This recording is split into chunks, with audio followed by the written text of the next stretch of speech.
அஸ்ஸலாமு அலைக்கும். Hello all, welcome to Rifais dairy. Chana masala எப்படி செய்கிறதுன்னு பார்க்கலாம். இது ஜீரா ரைஸ், சப்பாத்தி, பூரி இது கூடலாம் வச்சு சாப்பிட்லாம். நல்ல காம்பினேஷனாக இருக்கும். இது செய்கிறதுக்கு நான் 1 கப் வெள்ளை கொண்டக்கடலை எடுத்து அதை நல்லா கழுவிட்டு 8 மணி நேரம் ஊற வச்சுருக்கேன். ஊற வச்சுருக்க கொண்டக்கடலையை ஒரு குக்கரில் சேர்த்து அது மூழ்கிற அளவுக்கு தண்ணி சேர்த்துக்கணும். தண்ணி சேர்த்ததுக்கப்புறம் இது கூட ஒரு கிராம்பு, ஒரு ஏலக்காய், சின்ன பீஸ் பட்டை, இது கூடயே இந்த பயிருக்கு தேவையான அளவு உப்பு, 1/4 டீஸ்பூனுக்கும் கம்மியாக பேக்கிங் சோடா சேர்த்துருக்கேன். பேக்கிங் சோடா சேர்க்குறதுனால பயிர் நல்லா சாஃப்டாக குக் ஆகி வரும். குக்கர் க்ளோஸ் பண்ணிவிட்டு 3லேருந்து 4 விசிலுக்கு வேக வச்சு எடுத்துக்கணும். மசாலா ரெடி பண்ணுறதுக்கு சில பொருட்கள் அரைக்கணும். அதுக்கு நான் ஒரு வெங்காயம் இந்த மாதிரி ரஃபாக சாப் பண்ணி வச்சுருக்கேன். அதே மாதிரி 2 தக்காளி அதையும் இந்த மாதிரி கட் பண்ணி வச்சுருக்கேன். இது கூடவே 5 பல்லு பூண்டு, ஒரு துண்டு இஞ்சி எடுத்திருக்கேன். ஒரு பாத்திரத்தில் 2 டேபிள் ஸ்பூன் எண்ணெய் சேர்த்துக்கணும். எண்ணெய் நல்லா சூடானதுக்கப்புறம் நம்ம எடுத்திருக்க வெங்காயத்தை சேர்த்து வதக்கிக்கணும்.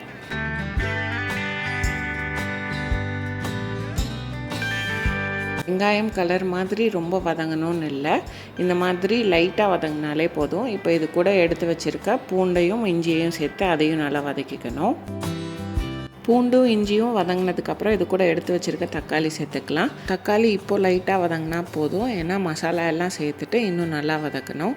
நான் இது கூடயே 4 முந்திரி சேர்த்துருக்கேன். சேர்த்துட்டு இதையும் லைட்டாக வதக்கிக்கணும். இது கூடயே 1.5லேருந்து 2 டீஸ்பூன் மிளகாய்த்தூள், 2 டீஸ்பூன் மல்லித்தூள், கூடவே 1/2 டீஸ்பூன் ஜீரகத்தூள், கொஞ்சமாக மஞ்சள் தூள், தேவையான அளவு உப்பு, இதெல்லாத்தையும் சேர்த்ததுக்கப்புறம் தக்காளி நல்லா மசிஞ்சு மசாலாவில் உள்ள பச்சை வாடை எல்லாம் போய் வர மாதிரி நல்லா வதக்கிக்கணும். எல்லாம் ஒன்று சேர்ந்து இந்த மாதிரி வதங்கி வந்ததுக்கப்புறம் இது கூட கொஞ்சமாக தண்ணி சேர்த்து எல்லாத்தையும் நல்லா கலந்து விட்டுட்டு இதை மூடி போட்டு ஒரு 5 நிமிஷத்துக்கு வேக வச்சுக்கலாம். இதெல்லாம் இந்த மாதிரி நல்லா குக்காகி வந்ததுக்கப்புறம் ஒரு தடவை கலந்து விட்டுட்டு தனியாக எடுத்து வச்சு நல்லா ஆற விட்டுறணும்.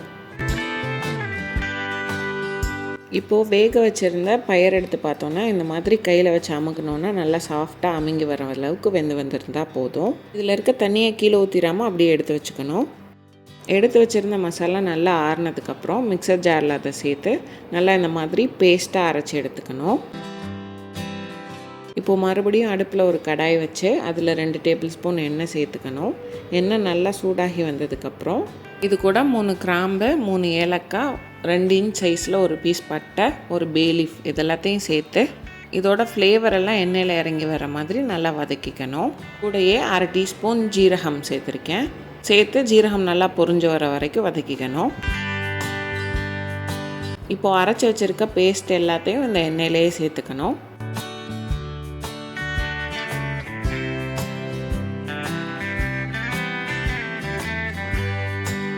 சேர்த்துட்டு ஒரு தடவை மிக்ஸ் பண்ணிவிட்டு இது இந்த மாதிரி லைட்டாக கொதித்து வந்ததுக்கப்புறம் இது கூட மிக்சர் ஜாரை கழுவி அதோட தண்ணியையும் சேர்த்துக்கணும். இப்போ இதை நல்லா கலந்து விட்டுட்டு இது கொதித்து வர வரைக்கும் வெயிட் பண்ணணும். இந்த மாதிரி நல்லா கொதித்து வந்ததுக்கப்புறம் வேக வச்சு எடுத்து வச்சுருக்க பயிரை அதில் உள்ள தண்ணியோடு சேர்த்துக்கணும். பயிரை சேர்த்துட்டு நல்லா மிக்ஸ் பண்ணி ஒரு 10 நிமிஷத்துக்கு கொதிக்கிறதுக்கு விட்டுறணும்.